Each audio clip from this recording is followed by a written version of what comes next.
आज के समय में खतरनाक अपराधी हर जगह हैं, लेकिन कुछ ऐसे इंसान भी हैं जो ऐसा अपराध कर बैठते हैं कि लोग उन्हें देखना भी पसंद नहीं करते।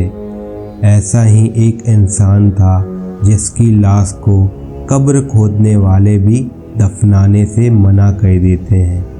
इस तस्वीर में आपको एक साधारण ताबूत नज़र आ रहा होगा।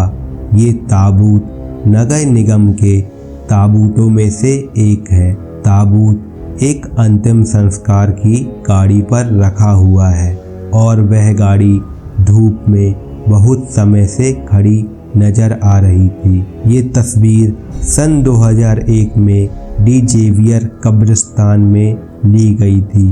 तस्वीर में जो ताबूत आप देख रहे हैं वह वहाँ लगभग 1 घंटे से धूप में पड़ा था।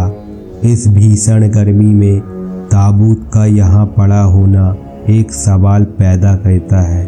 आखिरकार ये ताबूत वहाँ क्यों पड़ा था? इस ताबूत के अंदर एक लाश होती है जिसे दफनाने के लिए कोई भी तैयार नहीं हो रहा था। आखिरकार उस इंसान ने कौन सा जुर्म किया होगा? इस ताबूत में मौजूद व्यक्ति की कहानी समझने के लिए हमें सन 2001 में वापस जाना होगा। ये कहानी एक मजदूर एलन मार्क से शुरू होती है। उसे सेंटा टेरेसा नामक जगह पर एक घर में मजदूर का काम मिला था। ये घर एक मिडिल क्लास फैमिली का था। घर की ओनर का नाम मार्सिया मारिया होता है और मार्सिया एक राजनीतिक सलाहकार और स्पीच थेरेपिस्ट थी। मार्सिया शहर के विधायक कार्लोस मिंक की सलाहकार होती हैं। मार्सिया एक शादीशुदा महिला हैं और उनके 2 बच्चे हैं। मार्सिया का जो बड़ा बेटा होता है वो उस समय 15 साल का रहता है और जो उसकी बेटी होती है वो 13 साल की रहती है। दोनों बच्चे पास के ही एक स्कूल में पढ़ने जाते थे। उनकी लाइफ स्टाइल एक मिडिल क्लास फैमिली जैसी होती है। फैमिली के पास एक कार होती है और उनका एक सुंदर सा घर होता है जहां पर वह रहते थे और इसी घर में एलन काम करता था। एक दिन एलन उसी शहर की एक प्रसिद्ध बस्ती में 2 व्यक्तियों से मुलाकात करता है। उनका नाम क्लॉडियो और मार्सेलो होता है। एलन ने मार्सिया के घर में चोरी की योजना पहले से ही बना रखी थी।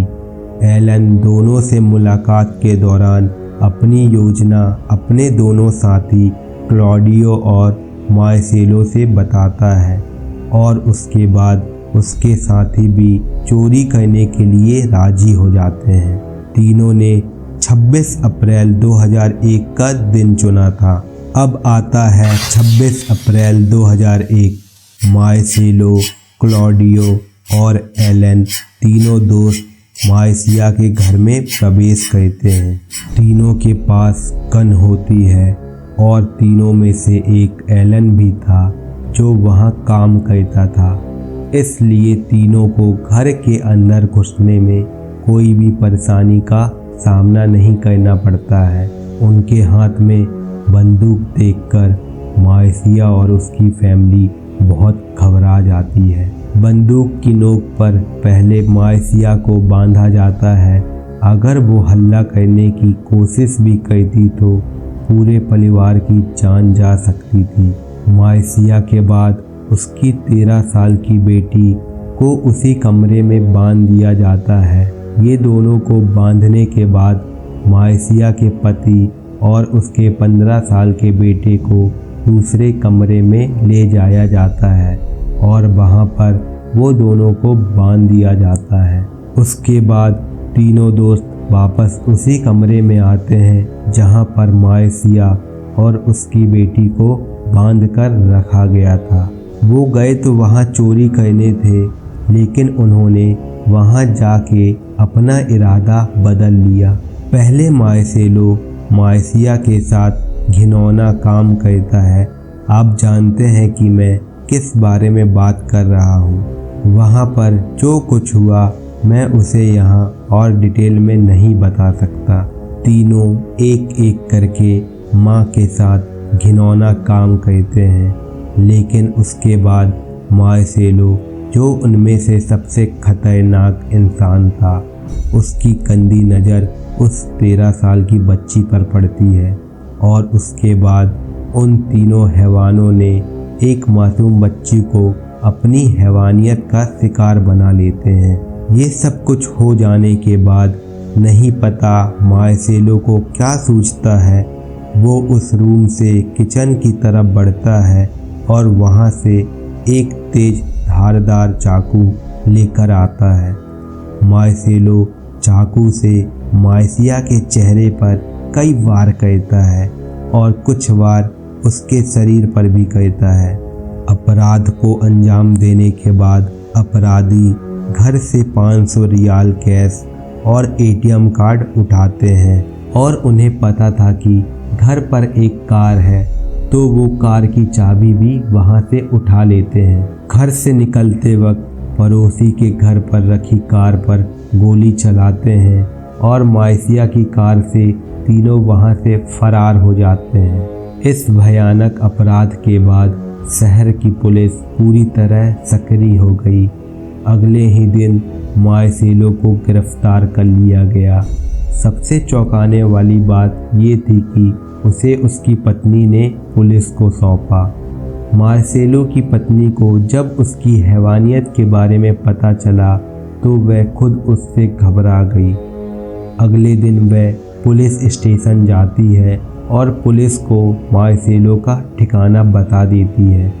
मार्सेलो से थोड़ी पूछताछ के बाद वह एलन और क्लॉडियो के ठिकाने का खुलासा करता है।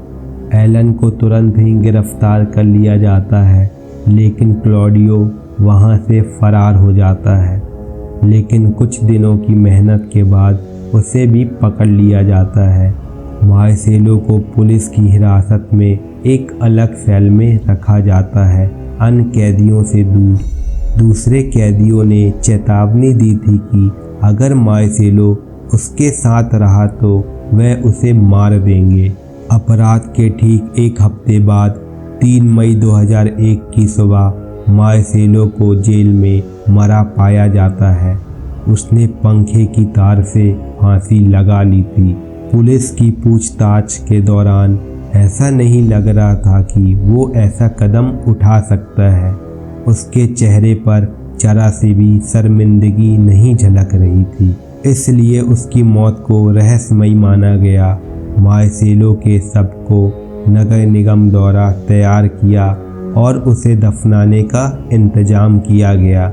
मार्सेलो का कोई भी फैमिली मेंबर उसके अंतिम संस्कार में मौजूद नहीं था। यहाँ तक कि उसकी बीवी और बच्चे भी उसके अंतिम संस्कार में शामिल नहीं थे। उसने जो क्राइम किया था वो इतना घिनौना था कि उसे किसी ने अंतिम विदाई भी नहीं दी। जब लाश को कब्रिस्तान पहुंचाया गया तो कब्रिस्तान में 3 कब्र खोदने वाले मौजूद थे। तीनों कब्र खोदने वालों ने मार्सेलो को दफनाने से मना कर दिया। उनका कहना था कि हम अपनी ऊर्जा एक ऐसे व्यक्ति को दफनाने में बर्बाद नहीं करेंगे जिसने इतना घिनौना अपराध किया हो। ताबूत ऐसे ही धूप में पड़ा रहा।